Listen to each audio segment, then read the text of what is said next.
ქუთაისის ცენტრში 7 სართულიანი კორპუსის 2 სართულის დემონტაჟის მიზნით ქალაქის მერიამ ტენდერი გამოაცხადა. როგორც ირკვევა, კომპანიამ, რომელიც აღნიშნულ კორპუსს აშენებს, 2 სართული უნებართვოდ დააშენა. ნებართვა კი მხოლოდ 5 სართულიანი შენობის აშენებისთვის არის გაცემული. ქალაქის მერიაში განმარტავენ, რომ კორპუსზე სართულების დაშენება გასული წლის ზაფხულში მოხდა. შეგახსენებთ, რომ ზაფხულის პერიოდში ქალაქს ჯერ კიდევ სახელისუფლო წინა გუნდი მართავდა.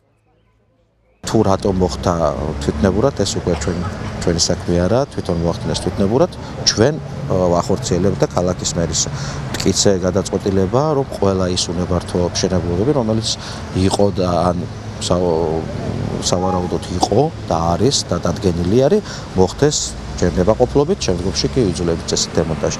ასე რომ ჩვენ კიდევ ერთხელ მოვუწოდებთ სახლი ნომერი 1-ს, რომ თვითონ მოახდინონ ნებაყოფლობით უნებართვოდ აშენებული სართულების დემონტაჟი და მოიყვანონ იმ პირველ პროექტში, რომელზედაც იყო გაცემული ნებართვა. სახლი ნომერი 1-ში განმარტავენ, რომ ქუთაისის მერიაში კორექტირებული ვერსია შეტანილი ჰქონდათ, თუმცა მერიას სართულების დაშენებაზე ნებართვა მათთვის არ მიუწია. სასამართლოში არის საქმე და სასამართლო გადაწყვეტა ბოლო პარკში.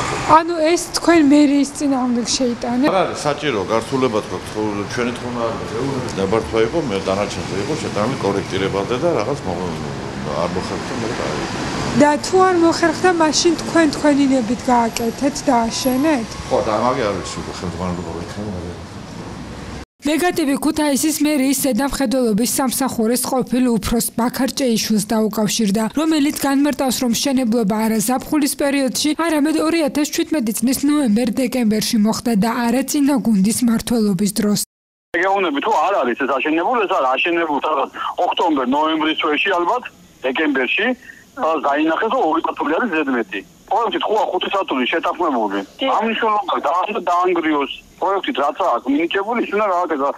მე ვერაფერს კომენტარს ვერ გავაკეთებ მაგასთან დაკავშირებით. და თქვენ რატომ ანუ ეს საფულში არ გაკეთებულა და გაკეთდა ოქტომბერ-ნოემბერში? მე ასე ვიცი რომ გაკეთდა ოქტომბერ-ნოემბერში. აღნიშნული მშენებლობა კულტურული მემკვიდრეობის არეალში ხორციელდება. სართულების დაშენებაზე კომპანიას არც სააგენტო და ჰქონია ნებართვა და მათ პროექტი დაიწუნეს. დავამ სასამართლოში გადაინაცვლა. საქმე წარმოებაში ქუთაისის საქალაქო სასამართლოს აქვს მიღებული.